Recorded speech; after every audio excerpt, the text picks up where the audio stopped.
tayo dito guys. Katapos nating lagyan ng takip ang ating mga African lovebird, itong mga kalapate man natin dito sa rooftop, ang ating titignan kung sila ba nagsiuwian na sa kanilang mga kulungan. Ayan sila, bago pa lang uuwi ang mag-anak na ito. Ayun, si Mia nandun na. At asan si Dagi? Si Dagi lagi dun na uwi, oh. Iyaano muna natin si Mia at baka umalis. Hop, si Mia.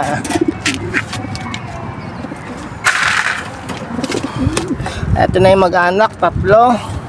Nasa loob na. Ayan na silang tatlo.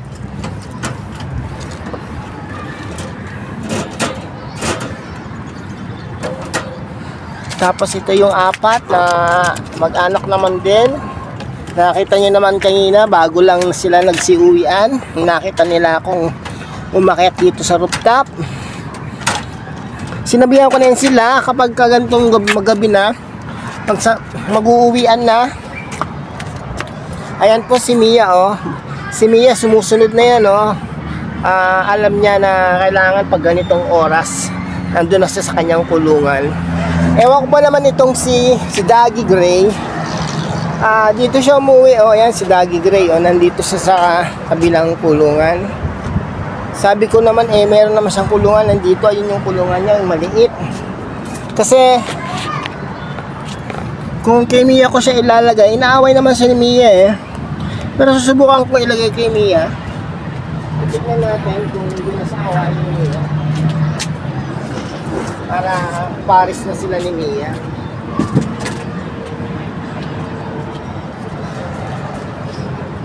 Gara na amoy. Gara na amoy sa sa himpapawid. Sa may basura. Dito talaga sa Paranaque, grabe ang amoy. Ito yung poop tray niya. Madumi na, pero kaya natin linisin. Tinatamad tayo, eh. Alisin na lang muna natin yung mga gumagalaw-galaw na nakabigit. Pinuhos natin yung sa halaman. Hindi na natin nagamit yung ating wireless microphone. Nakakalimutan kasi natin. So, kukunin ko na si Dagi Gray. Andito si Dagi Gray. Hop! Ayaw pa ulit. Hop! Ito na. Ito na po si Dagi Gray. Ayaw mo yun ang bahay niya, eh. Ilalagay ko kay Mia. Titigan natin kung hindi na siya awayin ni Mia.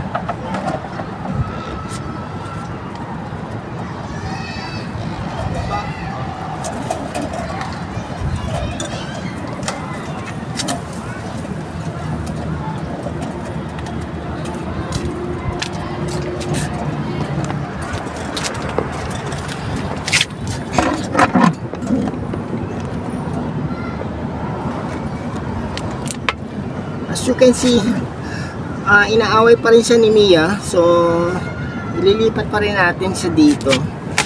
Kasi mula doon, inaaway siya ni Mia. Tumigil lang siyang tuka-tukain itong si Dagi Gray nung nilapit ko itong camera natin na may ilaw. Pero mukhang ayaw sa kanya ni Mia. So, ililipat natin si Dagi Gray dito sa kabila.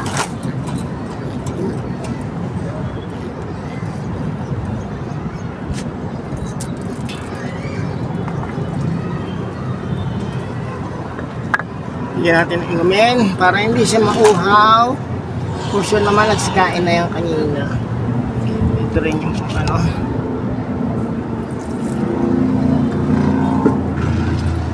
ito yung water na DIY water natin na ginawa ko.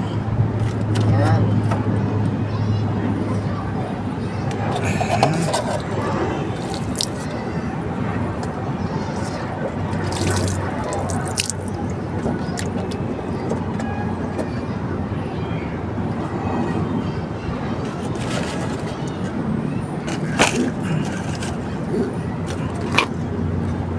So ayan guys, nakakulong na sila lahat. Ayan na sila guys, oh. Nakakulong na sila lahat. Hindi ko na yan nilalagyan ng cover kasi nga mainit ang panahon. So hayaan na natin silang nakaganyan.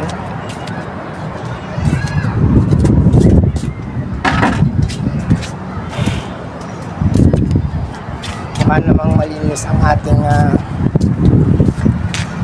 malinis ang kanilang inaapakan. Itong rooftop, itong ibabaw na rooftop, mukhang malinis. Hindi ko na muna siya lilinisan dahil okay pa naman.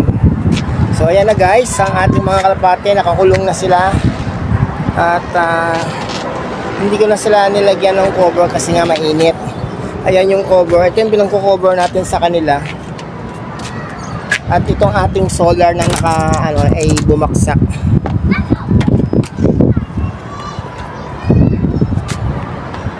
Yung ating UAV plug, ang palatandaan ng ating mga ibon. So ayan po sila. Hindi ko na ipapakita sa inyo yung pagdidilig ko kasi masyado nang mahaba ang ating video. So ayan na po ang ating mga ibon, nakakulong na po sila. Bukas ng umaga uli, sila naman ay lalabas.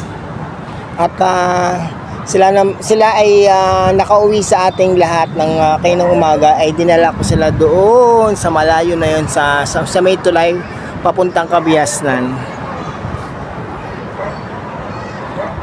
Shoutout po kay Nay Morley and kay Kameses. Salamat po sa inyong lahat sa panonood nyo sa aking channel. Bye bye po. Ayun ang nandun ang pakita ko sa inyo, andun ang Okada. Ayan, ang daming ilaw, siguro maraming nag-check-in, kaya maraming bukas na ilaw sa kanilang hotel. Ayan o, ayan yung Okada Manila, malapit sa aming lugar. Tanaw na tanaw sila.